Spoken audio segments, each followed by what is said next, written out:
इसके बाद से यहाँ पे दयानंद यादव आए हैं, इनसे बातें कर लेते हैं। भैया नमस्कार। हाँ जी, नमस्कार। भैया मेरा नाम है कपिल वाजपेयी। हाँ, और दयानंद जी का ये मोबाइल है वो भी साथ में ही है, यादव जी। अच्छा, आप किसी दूसरे के मोबाइल से जुड़े हैं। जी, बताइए कपिल हाँ। वाजपेयी जी क्या कहना चाहते हैं? मेरा कुछ कहना नहीं है, मेरा सिर्फ एक छोटा सा प्रश्न है। अच्छा, बोल दीजिए। मैं अक्सर आपकी वीडियो मैंने और ये ऑडियो सुनता रहता हूँ, तो मेरे मन में एक विचार आया तो मैंने कहा आपसे पूछूं, हो सकता है आप कुछ इसमें समाधान देंगे। एक किकूली का हमको वो मिलता है। सर, हम लोगों को सीरिया में मितानी हुँ, हुँ। सभ्यता में हुँ, किकूली हुँ, का एक हुँ। प्ले टैबलेट मिला है जिसमें कुछ संस्कृत के शब्द आए हैं, हुँ, जो हुँ। अभी संस्कृत के विषय बात, हम थोड़ा उसी पे जानकारी चाह रहे हैं कि वो क्या है हकीकत में। क्या वहां तब संस्कृत वहां पे थी, सीरिया में थी या ईरान में थी? क्योंकि अगर देखा जाए तो जो संस्कृत भाषा है या जिनको आप ब्राह्मण कह रहे हैं, तो डीएनए का भी जो अभी रिसर्च आया है यहाँ लखनऊ बीरबल साहनी का, तो उसमें तो चलिए हम बाद में बात करेंगे। ये किकोली वाला जो टैबलेट है उसके विषय में हमको जानकारी चाहिए थोड़ा। अच्छा, ओके, आपने अच्छा एक सवाल खड़ा किया है, मैं इसको बता देता हूँ।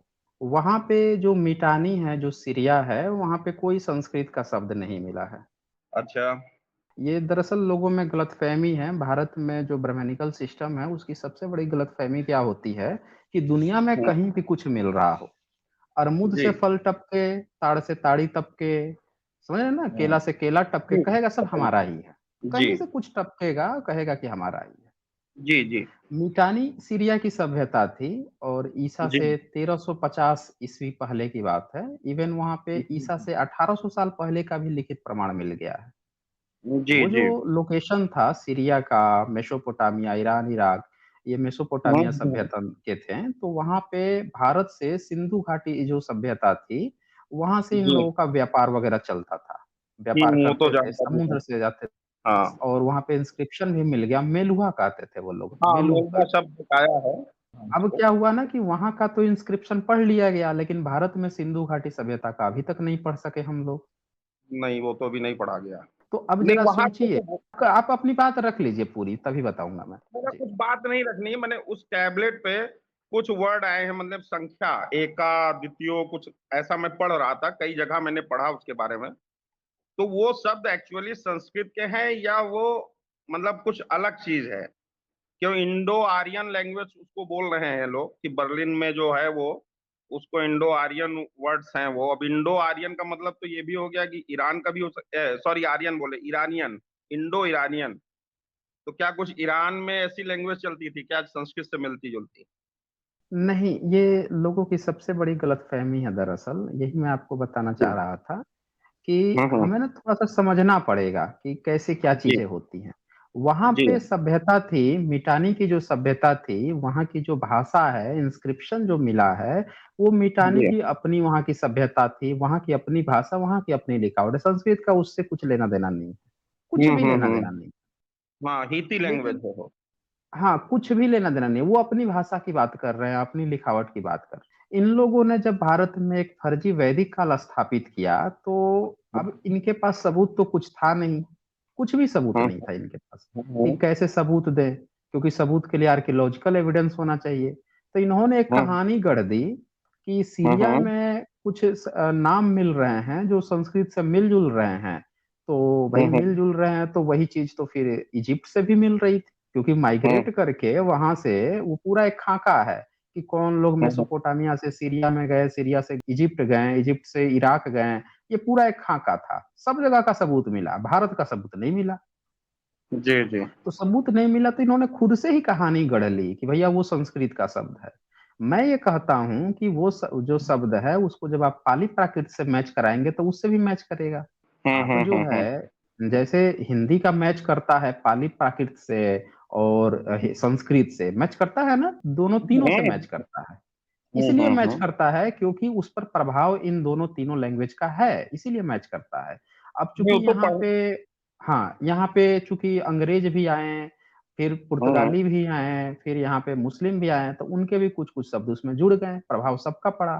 तो अब क्या होता है कि वहाँ पे जो शब्द मिल रहे हैं, इससे ये पता चलता है कि इस तरह के शब्द सीरिया वगैरह में पहले से थे, और उनकी चूंकि भारत से जो सिंधु घाटी सभ्यता है वहां से इनके अपने ट्रेडिंग होती थी, तो इस तरह की हम्म। चीजें चलती रही होंगी। फिर क्या हुआ कि भारत में जब संस्कृत आया है, 9वीं 10वीं सदी के बाद से संस्कृत आया है भारत, तो वो जो शब्द है ना, वो शब्द भी संस्कृत में बाय डिफॉल्ट आ गए, क्योंकि वो तब अच्छा प्रचलन में रहे। सर, एक क्वेश्चन है बीच में। मैं कंप्लीट एक, कर लूं, फिर हाँ बोलिए क्वेश्चन ले बोलिए, लूंगा। नहीं नहीं नहीं नहीं, आप हाँ, बोलिए सर। इसी तरह से जब पाली प्राकृत भारत में थी, इसके भी बहुत सारे जो शब्द हैं वो संस्कृत ने एज इट हम्म इज उठा लिए, क्योंकि उन्हीं को वो संस्कारित करके बन रही थी। इसीलिए आप हम्म देखेंगे कि 9वीं 10वीं सदी से पहले की जितनी किताबें हैं, 10वीं 11वीं हम्म। सदी से भी पहले की जितनी किताबें हैं, वो कोई भी शुद्ध संस्कृत की नहीं है। वो सब के सब मिश्रित है, सब में पाली प्राकृत है। किसी में 70% पाली प्राकृत मिलेगा, किसी में 60% मिलेगा, किसी में 80-80% पाली प्राकृत मिलेगा। कंप्लीट संस्कृत नहीं है, क्योंकि कंप्लीट जी, संस्कृत बनी ही नहीं थी। तो नहीं तो जितने कहा गया है संस्कृत हमने के कहीं। शब्द हैं, संस्कृत हाँ, के जो लिटरेचर। शब्द हैं, हाँ, संस्कृत जी जो डेवलप हुई ना 9वीं 10वीं सदी के बाद से, जो जी मुगल जी। मुस्लिम शासन काल में, उस पर हम्म। प्रभाव पड़ा। जो उधर से लोग आए थे, सीरिया से जो लोग आए हैं, जो बाहर से लोग आए हैं, उनका प्रभाव पड़ा। चूंकि वो मुस्लिम शासन काल में अल्लाह उपनिषद लिख रहे हैं, चूंकि हम्म। जो अलबरूनी आया है वो भी ट्रांसलेट कर रहा है ग्रीक के लिए संस्कृत में, संस्कृत का उनमें, तो जो प्रभाव पड़ा संस्कृत में जो शब्द घुसे, उन लोगों से बाद में आके घुसे। अब लोग क्या करते हैं कि इन्हीं चीजों को उठा के सीधे 3500 साल पहले ठोप देते हैं कि 3500 साल पहले घुसा। अब मान लीजिए कि भारत में कागज शब्द तब आया जब भारत में मुस्लिम आए। अब कोई कहे कि जो कागज शब्द है वो हिंदी में आ रहा है, तो इसका मतलब कि ये शब्द जो है 7वीं सदी में ही आ गया होगा, 6ठी सदी में ही आ गया होगा। नहीं भाई साहब, जब वो आए हैं तब आया है ना, जब नहीं नहीं, वो कागज आए तो अपने हैं ख्याल से तब आया फारसी होगा। शब्द है सर। हाँ, वही अरबी फारसी बोल रहा हूं मैं, कि जब वो आए अरबी होंगे फारसी शब्द। तब आया होगा, और वहां पे वो जो शब्द हम्म इजाद हुआ होगा उसके बाद से यहाँ पे आया होगा, तब ये यहाँ पे घुसा होगा। हम्म। तो इसी तरह से हमें इन चीजों को, क्रोनोलॉजी को समझना होगा। लोग क्या करते हैं, अब भारत में हिंदी में कई सारे इंग्लिश वर्ड भी घुसे हैं, तो अब एकदम। सोचेंगे कि भाई जीसस, हाँ, जीसस जब थे तभी से आके घुस गया। नहीं भाई साहब, नहीं घुसा। अंग्रेज तो आए हैं 15वीं 16वीं सदी से आना शुरू हुए हैं अंग्रेज, तो जब आए हम्म। हैं तब आके घुसा है ना। हम ऐसे थोड़े कर देंगे कि अब वहां पे 2000 साल पहले भी अंग्रेजी या इस तरह की कुछ ट्रेसेस मिलते हैं रोमन के, इसीलिए उसी समय भारत में आ गया। नहीं, ऐसा नहीं होता है। सीरिया की यही कहानी है। अच्छा सर, ये कोई भी ना। तो हो सकता है।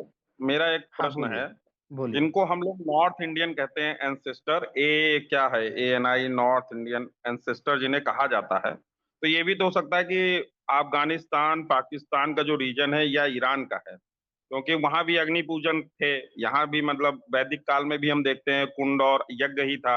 ईश्वर नाम की तो कोई चीज और थी नहीं।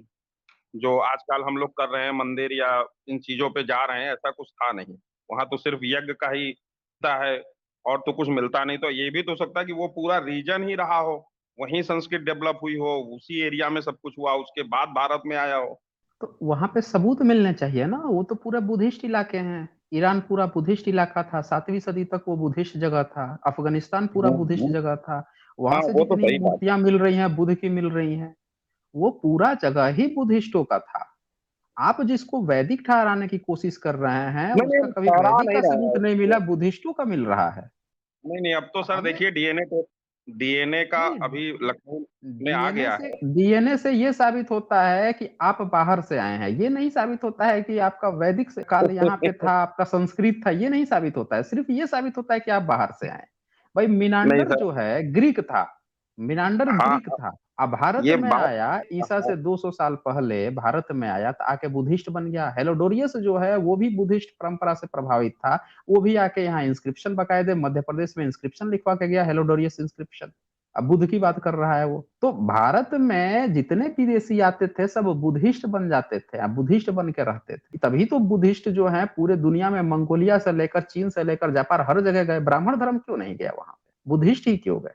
क्योंकि बुद्धिस्ट जो है, लोग उधर के भी आके बुद्धिस्ट ही बनते थे। ये पूरा इलाका बुद्धिस्ट था। ये फर्जी एक क्रिएशन खड़ा कर दिया गया है कि कोई वैदिक काल था, कोई ईश्वर ये कर्म करने। भाई, ईश्वर तो बौद्ध मार्ग में है ही नहीं। और जब सबूत पूरे के पूरे जब बौद्धों के मिल रहे हैं, तो ब्राह्मणों का अगर कोई वहां पे अफगानिस्तान या ईरान या इस तरह की जगह पे कोई चीज होता, तो उनके सबूत जरूर मिलते हैं। अच्छा सर, एक बात कहें अब यहाँ। हाँ कहिए, मेरा जरूर कोई वो कहिए। तर्क नहीं है, मेरा कहना सिर्फ इतना कहिए। है कि जैसे आपने कहा कि ब्राह्मण धर्म के लोग आगे नहीं गए या नहीं मिले, सही बात है, नहीं मिले। अब यहाँ पे माने सम्राट अशोक का पूरा योगदान था, एक राजा का पूरा कोष खाली कर देना उस चीज के लिए। बाद में ऐसा मैंने कई जगह पढ़ा है कि उस कोष के खत्म होने के कारण शायद उन्होंने लास्ट में कुछ दान में देना था, तो शायद आधा आंवला सूखा कुछ ऐसा मैंने पढ़ा था कि वो लास्ट में कहीं दान देना था, तो उन्होंने भिजवाया था कि अब यही है। तो मेरा मानना है कि भाई एक राजा अगर चाहेगा उस समय, और मैंने आज से 2200 साल पहले सोचने वाली बात कि मैंने एक इतना बड़ा सम्राट जो इतने बड़े राज्य पे शासन कर रहा, तो उसके लिए ये चीजें करना आसान रहा होगा। तो ब्राह्मणों को तो ऐसा कुछ था नहीं कि वो मतलब वो कुछ भी आप उसको कहिए कि वो, हमको तो लगता है एक वो आपका दाहिर, राजा दाहिर जो चचनामा में मिलता है कि वही शायद एक ब्राह्मण राजा हुए, और तो कोई ऐसा ब्राह्मण राजा भी मेरे ख्याल से कोई हुआ नहीं। देखें कपिल वाजपेयी जी, मैं एक चीज बता दूं, जो जी सम्राट अशोक के बारे में आपने पढ़ा है, वो सबसे जी। पहले तो 1915 तक कोई जानता भी नहीं था कि भारत में सम्राट अशोक नाम का कोई चीज है। वो हाँ, कहानी भी सही बात। 1915 के बाद बनाई गई है। और जी 1915 में भारत में अशोक को उनके वंशज तक नहीं जानते थे कि वो उनके वंशज है। जी। तो ये कहानी उनके बारे में ब्राह्मणों ने ही लिखी है कि सम्राट अशोक पे जितनी चीजें हुई हैं, ये ब्राह्मणों ने ये कहानी परोस के दी है कि भाई उसने ये लुटा दिया। उन्होंने शाहजहां को भी ये कहा, जब उसने ताजमहल बनाया तो ब्राह्मणों ने ये कहा कि उसने ये लुटा दिया कोषागार। अरे भाई, सम्राट अशोक ने लुटाया नहीं था, वो तो इतना नहीं, उसके हम पास लुटाने संपदा की बात थी। नहीं कर रहे हैं, आपको बता रहा शब्द हूँ, गलत निकल गया कपिल कपिल वाजपेयी जी, मैं आपको थोड़ा सा क्लियर है। कर देता हूँ ये पॉइंट। सम्राट अशोक जो हैं, उनके जो सबूत हैं वो अफगानिस्तान से लेकर ईरान से लेकर पूरी दुनिया में मिल रहे हैं। इसलिए मिल रहे हैं हाँ कि वो गरीब नहीं था, वो सबसे दुनिया का बड़ा शहंशाह था। जो गरीब राजा होता हाँ। है ना, उसकी इतनी बड़ा साम्राज्य नहीं होता है। गरीब राजा वो थे जिनका साम्राज्य छोटा था, उनको कर कम मिलता जी। था। वो बंदा हम्म। ऐसा था कि उसने अपने जो लुम्बिनी है वहां पे इंस्क्रिप्शन लिखवाया बकायदे कि ये जो है बुद्ध का ये जन्म स्थान है, तो यहाँ पे मैं हम्म टैक्स 1/8 लूंगा।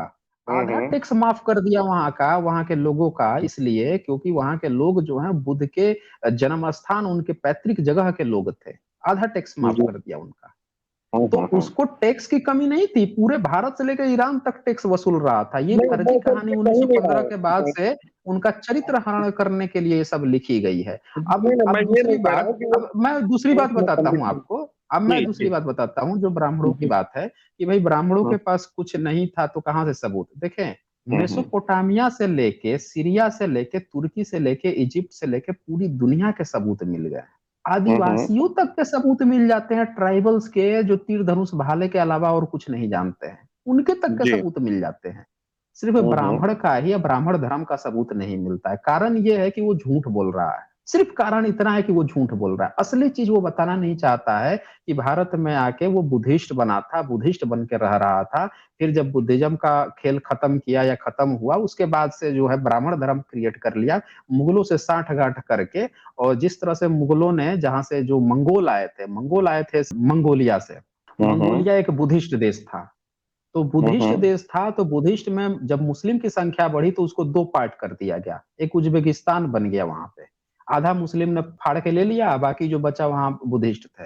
उस देश से मुस्लिम आए थे, तो यहाँ पे आके उनका जो टारगेट था, वो बुद्धिस्ट के जितने जगह थे वो उनका अपना जगह होना था। वो उसको अपना ही मानते थे क्योंकि वो कन्वर्टेड, वो मुस्लिम बने थे। तो अब यहाँ पे क्या था, ब्राह्मण यहाँ पे इनसे साठ गांठ कर लेता है और बुद्धिस्टों की जगह को पूरी तरह से खत्म कराता है।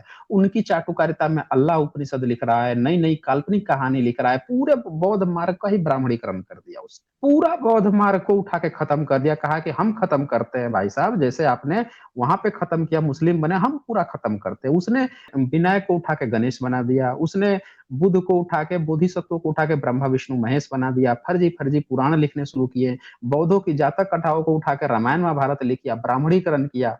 वो कहते थे कि भाई बुद्ध जो है महिलाओं से दूर होने की बात करते हैं, कि व्यभिचार नहीं करना चाहिए। उसने भगवान कृष्ण को ही व्यभिचारी बना दिया, सारे देवताओं को व्यभिचारी। मतलब रामायण लिख रहा है, इंद्र से अहिल्या का व्यभिचार करवा दिया। ऐसी ऐसी कहानियां भर दी उसने पूरे अपने किताब में। एक काम कौन किया? शूद्र को पढ़ने का अधिकार नहीं, सारा काम ब्राह्मण ने किया। तो ब्राह्मण एक ऐसा जीव है जिसने क्या किया है, धूर्तता खूब की है। और सबूत उसके इसीलिए नहीं मिलते हैं क्योंकि वो असली चीज बताना ही नहीं चाहता है। देखिए चोर जो है ना, चोर जब चोरी करता है वो एक्सेप्ट कर ले कि भैया ये जो चीज है ना यहाँ से मैंने चोरी की है, अब वो नई कहानी बनाएगा, नई कहानी तो उसका तो सबूत खोजते रह जाएगा, वो मिलेगा ही नहीं क्योंकि असली बात तो वो बता ही नहीं रहा है, इसीलिए नहीं मिलता है। तब 10,000 साल पहले, 8,000 साल पहले के गेहूं के दाने तक मिल गए, समझ रहे हैं? वहां से पता चला कि भाई 8,000 साल पहले भी खेती हुआ करती थी, गेहूं के दाने तक मिल जाते हैं।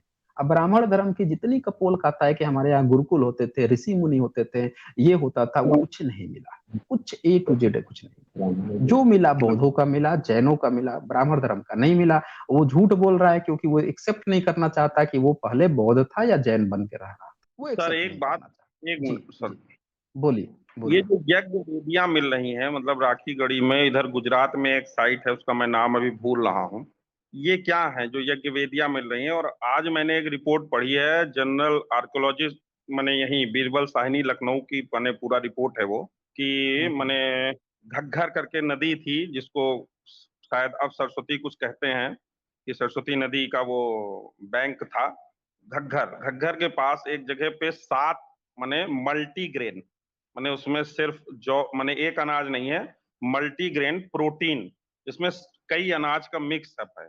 अभी जस्ट आज ही मैंने वो रिपोर्ट पढ़ी है, बीरबल साहिनी की रिपोर्ट है, अभी मैं आपको दिखा तो नहीं सकता, मगर आप अगर नेट पे जाएंगे तो मिलेगी चीज। तो अब ये 7, अब उसको वो मैंने बताना चाह रहे हैं कि हो सकता है, मतलब अभी कंफर्म नहीं है, ये पिंड दान भी हो सकता है या कोई अनुष्ठान भी हो सकता है, नदी के किनारे किया गया हो। और जो यज्ञ वेदियां मिलती राखी गढ़ी में अभी खुदाई में, या इस तरफ अभी गुजरात में एक साइट में अभी नाम भूल गया हूँ, उस साइट पे भी 6-7 यज्ञ वेदियां मिली है। ये क्या है आखिर, मतलब कुछ तो रहा होगा, क्योंकि जैसे हम लोग वेदों में मिलता है कि यज्ञ माने अग्नि पूजन, इंद्र का पूजन, माने कहीं ये ब्रह्मा विष्णु और इनका तो कोई उल्लेख ज्यादा है नहीं, है ही नहीं है। तो ये क्या है आखिर वहां पे, ये यज्ञ वेदियां वहां पे क्यों, माने किस लिए ये बनी पड़ी हुई हैं? जी, आपने बड़ा ये भी अच्छा क्वेश्चन सही खड़ा किया है। दरअसल होता क्या है कि अभी भी ये जितनी रिपोर्ट आ रही है ना, ये लोग झूठ बोल रहे हैं, अभी भी सच्चाई को स्वीकार नहीं करना चाहते हैं, और तमाम जितने ब्राह्मण लोग हैं उनको फंसा कर रखना सर चाहते हैं। एक मिनट, एक मिनट सर, अब ये डॉक्टर मैं नीरज अपनी राय की बात सर कंप्लीट, रिपोर्ट है। मेरी बोलिए। मेरी बात कंप्लीट हो जाने दीजिए। हाँ हाँ, बोलिए आप देखें, बोलिए। ये किसी की भी रिपोर्ट हो, रिपोर्ट किसी की भी हो, दरअसल ये पूरे लोग जो हैं इनका एक गेम ही छिड़ा हुआ है कि हमको ब्राह्मण धर्म जबरदस्ती खड़ा करना है। अब मान लीजिए किसी नदी के किनारे कुछ चावल के दाने मिल गए, कुछ उसके दाने मिल गए, इससे अनुष्ठान हो रहा था, पितरों को पिंड का ही दान दिया जा रहा था, ये कैसे साबित होगा? नहीं सर, अब मैं चावल के तो दाने नहीं मिले हैं, 7 लड्डू मिले, बाकायदा लड्डू जो हम लोग बनाते हैं, वो लड्डू मल्टी। होते हैं, वो फर्जी चीज है, कोई लड्डू वड्डू उस समय नहीं बनता था। लड्डू जो है ना, लड्डू कब से बनना शुरू हुआ है इसका भी हमें इतिहास खोजना पड़ेगा। अरे ये लोग सर, ये इसी तरह से आर्कियोलॉजिकल स्थापित रिपोर्ट करते है हैं। सर, इसको मानिए सर, बीरबल साहिनी मतलब एक ही तो अपने बोलिए। भारत में यहाँ और हैदराबाद में है सर। इस रिपोर्ट को थोड़ा सा मैंने पढ़िएगा, एक बार अरे ये देखिएगा। आप नहीं, मैं पढ़ा हूँ, देखें ऐसी बात अच्छा नहीं है कि पढ़े मैं हैं आप? रिसर्च नहीं किया हूँ, मेरा इन सारे रिपोर्टों से विश्वास इसलिए उठ गया है मेरा, तब से मेरा अच्छा। विश्वास उठा है जब से मैंने इनकी झूठ पकड़ ली है कि ये कितने झूठे लोग होते हैं, ये कितनी झूठी बातें करते हैं, वो सारी चीजें मैं पकड़ चुका हूं ना। ऐसा नहीं है कि मैं पहली बार ये कोई चीज बता रहा हूँ। अब आप जो फायर अल्टर की बात कर रहे हैं, वो मैं हड़प्पा की हम्म। वेबसाइट खोल के दिखाता हूँ कि ये कैसे झूठे चीज आप लोगों को पकड़ाते हैं। ये बीबी लाल का कारनामा था। वो व्यक्ति जो है इतनी हायर पोस्ट पर बैठ के, और जब पब्लिक को गुमराह करता है तो आप गुमराह होंगे ही होंगे। ब्राह्मण धर्म में 10% ब्राह्मण जो है खुद गुमराह करता है और 90% ब्राह्मण को फंसा लेता है। ये इससे 90% ब्राह्मण और जो है उनको लगता है कि हाँ यार ये अपना बंदा बोल रहा है तो सही बोल रहा होगा। अब ये देखिए, ये आप बताइए क्या फायर अल्टर आपको दिख रहा है? ये मैंने आपके सामने शेयर कर दिया है। ये एक हड़प्पा की ही वेबसाइट खोल दी है जहां पे ये लोग इसको बताए हैं कि ये फायर अल्टर है। अब आप जो है जरा इसको एक बार चेक कीजिए, यहाँ पे आपको कहीं पे फायर अल्टर दिख रहा है? यहाँ पे इसको ये फायर अल्टर बोले हैं। ये घर आपको यहाँ पे दिख रहा होगा, ये घर है, हम्म। 2 कमरे हैं, एक ये कमरा है, एक ये कमरा है। यहाँ पे जी। भी ये नाली नाली यहाँ पे राइट साइड में एक दिख रही होगी। अच्छा, ये जो हम्म। घर है यहाँ पे अब देख रहे होंगे एक गोल सा ऐसे चूल्हा टाइप का एक दिख रहा होगा। यहाँ पे भी हम्म। छोटे छोटे इस चूल्हे के आगे दो छोटे छोटे इस तरह के छोटे चीजें दिख रही होंगी। इसके बगल जी में ये जो घर है इसमें बड़ा सा एक वो दिख रहा होगा, हौदा टाइप का दिख रहा होगा, बड़ा सा गड्ढा टाइप। जी। हाँ, नहाने का कोई स्थान है वो। हाँ, अब इसमें से कौन सा फायर अल्टर है, घर के भीतर कौन सा फायर अल्टर बनता है, ये जरा बता दीजिए। और इसको दिखा के बीबी लाल जो है कहता है कि हड़प्पा में जो है, कालीबंगन में जो है फायर अल्टर मिल गया है, वैदिक काल जो है हो सकता है, सबूत हो सकता है फायर अल्टर का। बताइए नहीं, हम कौन तो सा सर फायर अल्टर इस तरह से बनता है ये। अभी जो ये राखी गढ़ी मिशन है उनकी बात कर रहा हाँ, था। मैं राखी गढ़ी पर भी आ जाऊंगा, मैं राखी गढ़ी पे भी आ जाऊंगा कि ये लोग जिन चीजों जी। को दिखा के फायर अल्टर दिखाने की कोशिश कर रहे हैं, ये दरअसल इसको भी दिखाए हैं, किताब में लिखा है बकायदे। इसको राम शरण जो शर्मा हैं, जो इतिहास के लेखक हैं, उन्होंने कहा कि जिस तरह से कालीबंगा और इन जगहों पे फायर अल्टर दिखाने की कोशिश की गई है इन लोगों के द्वारा, वो चीज जो है उसकी प्रामाणिकता सही नहीं है। उन्होंने एक शब्द लिख दिया है कि प्रामाणिकता वो सही नहीं है, वो फायर अल्टर्स नहीं हो सकते, उसको झूठ मूठ का कहा जा रहा है। उसी तरह से अब ये उस पे आ गए राखी गढ़ी पे कि वहां पे फायर अल्टर दिखा देंगे, तो उससे तो भी इनका साबित नहीं हो रहा है ना। आप किसी कहीं पे कुछ जला हुआ मिल गया, ये फायर अल्टर कैसे जी। दिखाते? इसको फायर अल्टर इन्होंने क्यों बताया था? ये गोल सा जो दिख रहा है यहाँ पे जला हुआ कुछ मिल गया था। अब इन्होंने ये जी। किचन हो सकता है, रूम बगल में नाली भी हाँ, तो जा रही है, घर में कौन इतना गोल ऐसा बना के यहाँ पे कर देगा? जला हुआ कुछ मिल गया उसको तुरंत बोल देंगे फायर अल्टर है। तो जहां कहीं जला हुआ मिलता है भैया, कोई बंदा जो है आज भी गाँव में चाहे कहीं पे लड़के बाहर घर से बाहर जो है चूल्हा वाला ईंटा उटा जोड़ के जमीन खोद खाद के आग लगाते हैं और कुछ बना लेते हैं। कहीं पे सत्तू का बना लेंगे, कुछ लिट्टी चोखा बना लेंगे, कहीं पे मुर्गे वर्गे बना लेंगे, कुछ बना लेते हैं। कहीं पे दब गया, भूकंप आया, नीचे बचा रहा, उसे सब कोई खोलेगा, उसको तुरंत बोल देगा ये फायर अल्टर मिल गया, क्योंकि अच्छा जली सर, हुई चीज मिल गई। मुझे नाम याद आया, कालीबंगा, हम्म। वहां भी ऐसे ही है, गोल मिले हैं माने अग्निकुंड। ये जो है ना, ये अच्छा। कालीबंगा का ही है। देखिए मैं इसको दिखा देता हूँ, ये देखिए ऊपर पढ़िए, देखिए हड़प्पा.com कालीबंगा, मार्च 28 2016। इसको इन जी लोगों जी। ने कहा है फायर अल्टर। अब मैंने आपको खोल के दिखा दिया कि जिसको ये फायर अल्टर कह रहे हैं उसको सभी पब्लिक आंख खोल के देख लीजिए, बता दीजिए कि इसमें कौन सा फायर अल्टर है, किसको फायर अल्टर दिख रहा है भाई साहब।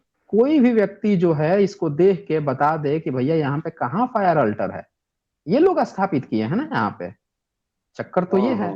जी। तो इस तरह से झूठे प्रमाण, देखें कपिल वाजपेयी जी, आपने बुद्धिस्टों के प्रमाण देखे होंगे, बौद्धों के आपने प्रमाण देखे होंगे, उनके सीधे सीधे मूर्तियां मिलती हैं, सीधे सीधे लिखित प्रमाण, अशोका के प्रमाण मिलते हैं। दो सबूत होते हैं, एक होता है ना कि कुछ चीज मिला और सावन का अंधा है तो अंधे को हरा ही हरा दिखता है। अब ब्राह्मण धर्म का कुछ नहीं मिला तो जला कुछ मिलता है, वो तुरंत उसको बता देते हैं कि हमारा ही फायर अल्टर है, कुछ जला है हम ही जलाते थे। अरे इन लोगों ने जलाना भी बौद्धों से सीखा है। ये जो मंत्र बनाना जो है ना, ये मंत्र भी बौद्धों से सीखा है। बौद्धे जो है ना 7वीं 8वीं सदी में तंत्रयान जब आया था, तंत्र से मंत्र की रचना हुई थी, वहां से सीखा इन्होंने। यज्ञ अच्छा हवन कुंड जो है तिब्बतियों से सीखा इन्होंने, तिब्बत वाले यज्ञ सर, हवन कुंड करते थे। जी सर एक बात यहाँ बोलूंगा।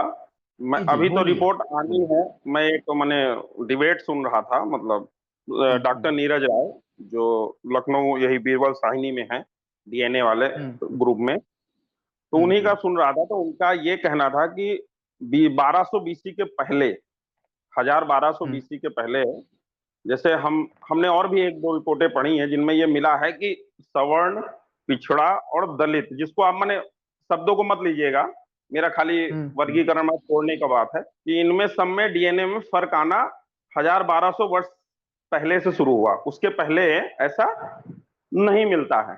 तो क्या हम्म। जातिवादी जो व्यवस्था बनी, ये क्या 1000-1200 वर्ष पहले बनी, बीसी के पहले बनी? नहीं नहीं, अगर जातिवाद भारत भारत में जातिवाद आया है तकरीबन 9वीं 10वीं सदी के बाद, जब ब्राह्मण धर्म ने जो बौद्धों के विश्वविद्यालय जलवा दिए। और उस विश्वविद्यालय के जलवाने के बाद से इन लोगों ने एजुकेशन की कोई परंपरा नहीं खड़ी। भारत में बौद्धों के 70 से ज्यादा विश्वविद्यालय मिल गए, यही लोग आपके आर्कियोलॉजिस्ट लोग बता रहे हैं। इतने बड़े नहीं बड़े नहीं, दस दस हजार स्टूडेंट वो पढ़ते थे। मैं बता देता हूँ, मैं आपकी पूरी कहानी बता देता हूँ, वहीं से आप पकड़ मैं लेंगे। डीएनए रिपोर्ट की जब बात कर रहा हूँ, अब जो ऑथेंटिक बात आई। मैं उसी की बात कर रहा हूँ, थोड़ा सा आपको समझना पड़ेगा, उससे आपको क्लियर हो जी जाएगा। जब उनको जी। जलवा दिए, अभी क्या होता था कि बच्चा जब स्कूल में जाता है ना, अभी बच्चा पढ़ने, कोई किसी भी घर का बच्चा हो, तो जब पढ़ने जाता है तो वो इंजीनियर बन सकता है, डॉक्टर बन सकता है, शिल्पकार बन सकता है, कुछ भी बन सकता है, बहुत अच्छा पैसा मिलेगा। जो शिल्प कला प्राचीन काल में जो सीख लेता था, इंजीनियरिंग उसको कहते थे, शिल्प कला को ही। हाँ वो तो शिल्प कला ही इंजीनियरिंग उस है ही समय है। इंजीनियरिंग थी। हाँ, इंजीनियरिंग हाँ थी। उसको सबसे वो ज्यादा पैसा इंजीनियरिंग। मिलता था। हाँ, सबसे ज्यादा राजा जो है पैसों से तौल देता था। अब क्या होता है कि ब्राह्मण धर्म जब अपनी किताब लिखता है 13वीं 14वीं सदी के बाद से नए सिरे से, तो शिल्पकार को खूब गाली देता है। ब्राह्मण धर्म में शिल्पकार को कहा गया है कि सबसे नीच से भी नीच है, इसके घर का बिल्कुल मत खाना, घर पे भी फटकने मत देना। एकदम नीच बना दिया शिल्पकार को। डॉक्टर को भी नीच बना दिया, वो तो पीप के समान है, उसका घर का खाना मत खाना। तो ब्राह्मण धर्म की जो रचना हुई है ना, उसको आपको ध्यान में देखना होगा कि भारत का जो मूल सभ्यता था, जो बौद्धों की सभ्यता थी 13वीं 14वीं सदी तक, 12वीं सदी तक, उसमें विश्वविद्यालय थे, पढ़ाई करवा रहे हैं, शिल्पकार शिल्पी बना रहे हैं, इसीलिए भारत की इतनी शिल्प कला मिल रही है। तो उनको वो नीच बनाता है।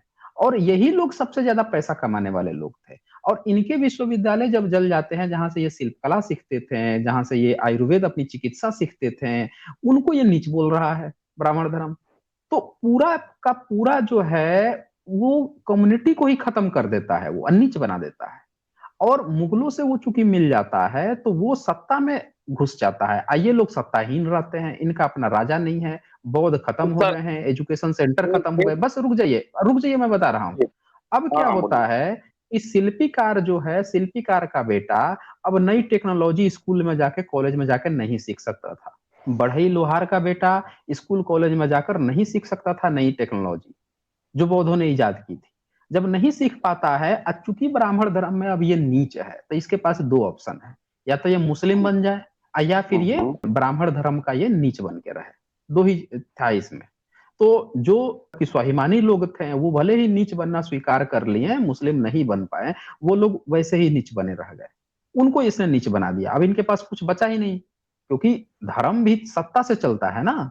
धर्म सत्ता से चलता है, हम्म, सत्ता ही खत्म हो गई। सत्ता खत्म हो गई, विश्वविद्यालय खत्म हो गए, कोई सोर्स नहीं बचा। अब ब्राह्मण धर्म के पास दोनों सोर्स था, एक तो नया अपना धर्म भी खड़ा कर रहा था, इनको नीच बना के, दूसरा उसने मुगलों से साठ गांठ भी कर ली थी, उनकी चाटुकारिता, उनके दरबारी भी था, तो इसलिए उसका अपना सारा चीज बना रहा। तो यहां से चीजें जो है ना, अब वो क्या करता है कि यहां से जातिवाद को वो अपना धर्म बनाता है कि अगर कोई वर्ण संकर, अगर वो उसमें शादी कर लेगा तो वर्ण संकर हो जाएगा, तो तुमको उससे उससे शादी नहीं करनी है। तुम अपनी जाति हो तो अपने में करो, नहीं तो फिर तुम वर्ण संकर हो जाओगे। वर्ण संकर को गाली बनाता है। तो वहां से जो लोग मुस्लिम बन गए वो मुस्लिम बन गए, जो ब्राह्मण धर्म का हिस्सा रहे तो वो फिर अब दूसरे में शादी नहीं कर सकते थे। तो जो उस समय क्षत्रिय वर्ग था, उसने उसको फॉलो अप किया, तो वो मानना लगा, उसने शादी विवाह सारा चीज रोका। उसको बाद से जो जो गरीब लोग थे, जो लोग ताकत में नहीं थे, उन पर तो कुछ चलना ही नहीं था, तो वो तो वैसे ही मजबूर थे। जिन पे ताकत थी उन लोगों ने स्ट्रिक्टली फॉलो शुरू किया, वहां से जातिवाद बहुत तेजी से बढ़ा है। और आज अंग्रेजों के समय आते आते भारत का पूरा इतिहास ही बदल कर ये चक्कर हुआ है। बौद्धों में कहीं भी एक बात मेंशन नहीं आती है कि उन्होंने अपनी किसी यूनिवर्सिटी में किसी को कहा हो कि तुम नीच जाति के हो, मैं तुम्हें पढ़ने स्कूल में नहीं घुसने दूंगा। उल्टे ये लिख के आता है कि बिना ज्यादा जांच पड़ताल किए वो एडमिशन ले लेते थे बच्चों को। इसका हम्म। जिक्र किया है डीडी कौसम्बी ने अपनी किताब में। जी बताइए, क्या कहना चाहते नहीं सर, जैसे आपने कहा ये नीच ऊंच की बात, तो जो हम और किसी की नहीं बात, हम सिर्फ ब्राह्मणों की बात कर रहे हैं। ब्राह्मण में ही 5-6 आपको कैटेगरी मिल जाएंगे, उनमें भी आपस में ऊंच और नीच है। तो इनका क्या लाभ था ऊंच नीच बना के? जैसे ब्राह्मणों में एक कानिकुब्ज बिरादरी मिलती है, सरजू पारी मिलती है, फिर शाकलदीप होते हैं, गोसाई होते हैं, पंडा होते हैं जो जोशी लिखते हैं, ठीक है, महावामन होते हैं। और महावामन के यहाँ तो यहाँ तक है कि उनके यहाँ जितने मैंने ब्राह्मण बताए वो कोई भी भोजन नहीं कर सकता। तो यहाँ पे मतलब ब्राह्मणों में ही ऊंच नीच बनाने का क्या फिर मतलब इनका मोटो था? अगर मतलब किसी को परेशान करना था, वो बात तो समझ में आ गई कि हाँ किसी को परेशान करना था, कि चलो भाई तुम दास प्रथा में रहोगे, एक तरह से वो दासी प्रथा हो गया, गांव के दक्षिण की तरफ रहोगे, तुम्हारा ये टोला हो गया, हमारे सेवा में रहोगे, समझ में आता है। मगर ये अपनों में क्यों किए? दूसरी चीज, एक गोत्र सिस्टम चलता है। मैंने गोत्र सिस्टम को जब स्टडी किया तो 108 गोत्र मिलते हैं, कहीं कहीं 116 है। वही गोत्र सिस्टम ब्राह्मणों में भी है, वही गोत्र क्षत्रियों में भी है, और वही हमको कायस्थ भी मिलते हैं। अगर सारे गोत्र सबको अलॉट कर दी जाएगी, भैया आज से अपना गोत्र रखो, और ये जो टाइटल है सिंह, श्रीवास्तव, वाजपेयी और जो भी है ये बी सी डी, ये हटा दो, तो ये इनका सबका 108 गोत्र हो जाएगा।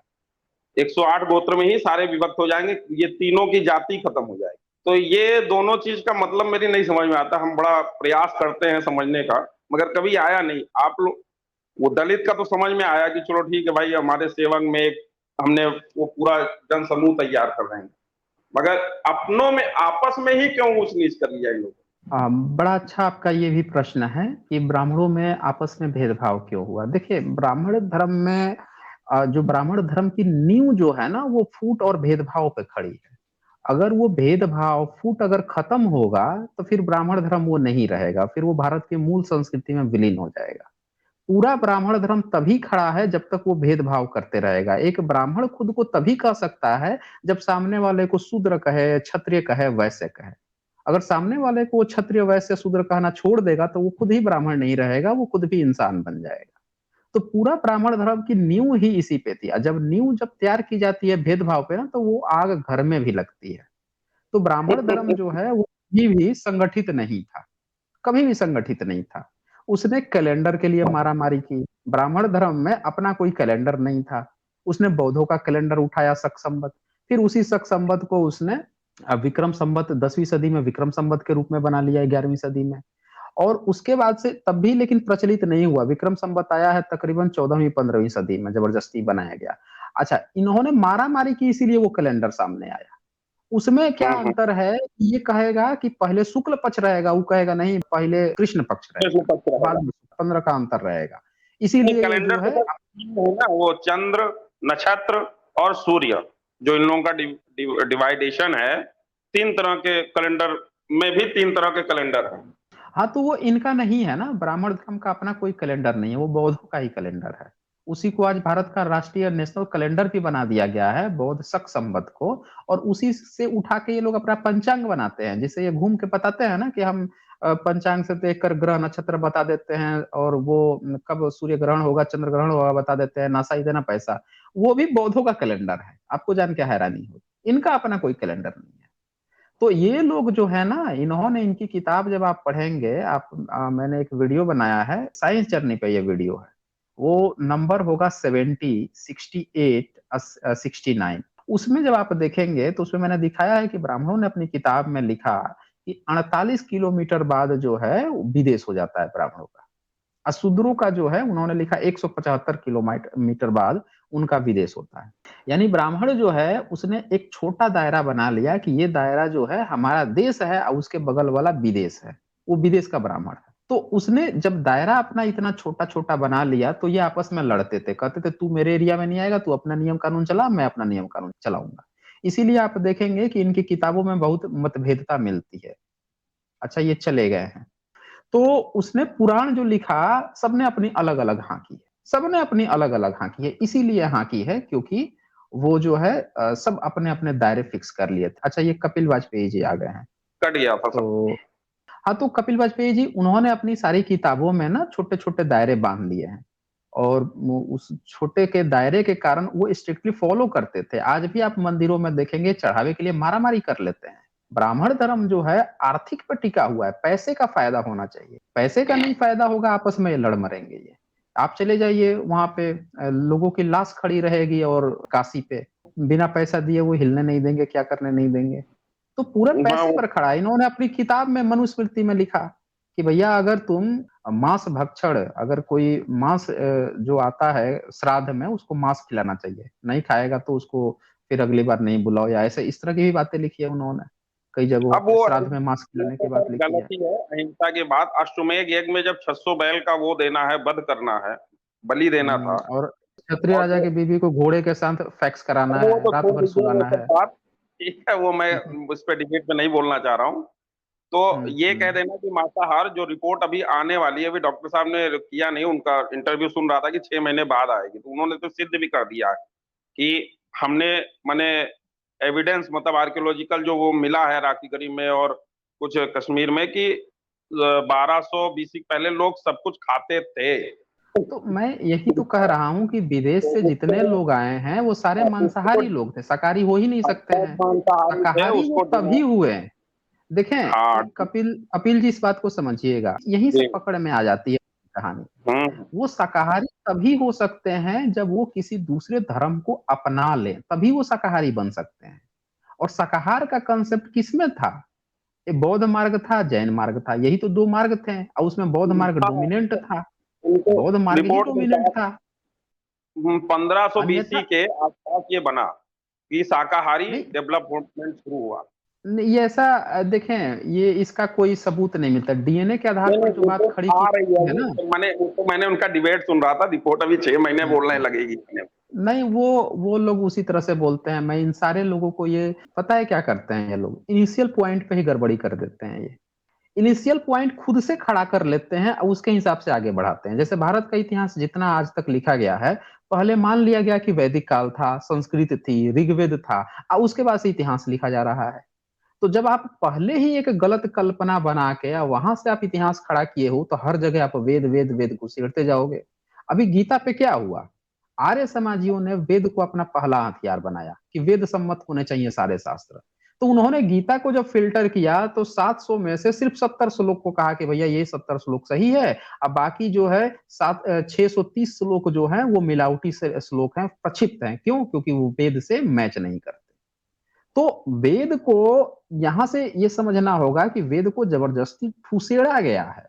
पुराण वेद नहीं से नहीं मैच करता। नहीं, हम ये पुराण भी वेद मान से नहीं, सकते गीता वेद से नहीं मैच करता, क्योंकि वेद भारत की संस्कृति ही नहीं थी कभी। आज के डेट में जो लोग वेद और वैदिक काल स्टेब्लिश कर रहे हैं, वो एक फर्जी काल्पनिक चीज है जो जबरदस्ती थोपा जा रहा है। वो कभी भारत की संस्कृति ही नहीं रही।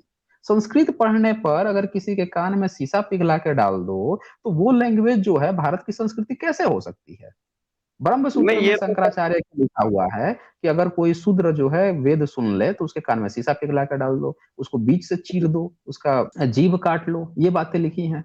अब बताइए वो भारत की संस्कृति कैसे हो सकती है? किसी मुस्लिम ने कहा है कि उसका जो नीच व्यक्ति है वो कुरान पढ़ ले तो उसका जीभ काट लो, कान पिघला के शीशा? वो तो कहे भाई तुम भी कुरान पढ़ो। वो तो काफिर से भी कहेगा कि कुरान पढ़ ले, मेरे अरबी का कुरान तू भी पढ़ ले। सबको बुला बुला के पढ़ाएगा। ये लिख रहे हैं कि भाई वेद नहीं पढ़ने देंगे। तो ये भारत की कभी संस्कृति थी ही नहीं, जबरदस्ती का इन लोगों ने पिरोया है। क्योंकि अब इनके नहीं पास सबूत नहीं है देने के लिए कि भाई वेद जो है, सबूत क्यों नहीं मिल रहा। तो ये नई कहानी गढ़ते हैं कि भाई हम ना शीशा पिघला कर डाल देते थे इसीलिए शूद्र को वेद नहीं आता था। अरे भाई जब उसको नहीं आता था तो ये उसकी संस्कृति कैसे हो गई? आदिवासी की संस्कृति कैसे हो गई? पिछड़ों की, भारत में ओबीसी पिछड़े 55% है, उनकी संस्कृति कैसे हो गई? उनको तो आजादी तक पढ़ने का लिखने का अधिकार नहीं था। ज्योतिबा फूले पहली बार पिछड़े वर्ग से एक पहला व्यक्ति था जो पढ़ाई लिखाई किए। स्त्रियों को कभी पढ़ने का लिखने का अधिकार नहीं था ब्राह्मण धर्म में। सावित्रीबाई फूले पहली बार पढ़ी हैं, पहली महिला जो है वो पढ़ी हैं। तो कपिल वाजपेयी जी, आज मैं यहीं पे एंड करता हूं आपसे डिस्कशन। ठीक है बॉस। Okay, good night. चल।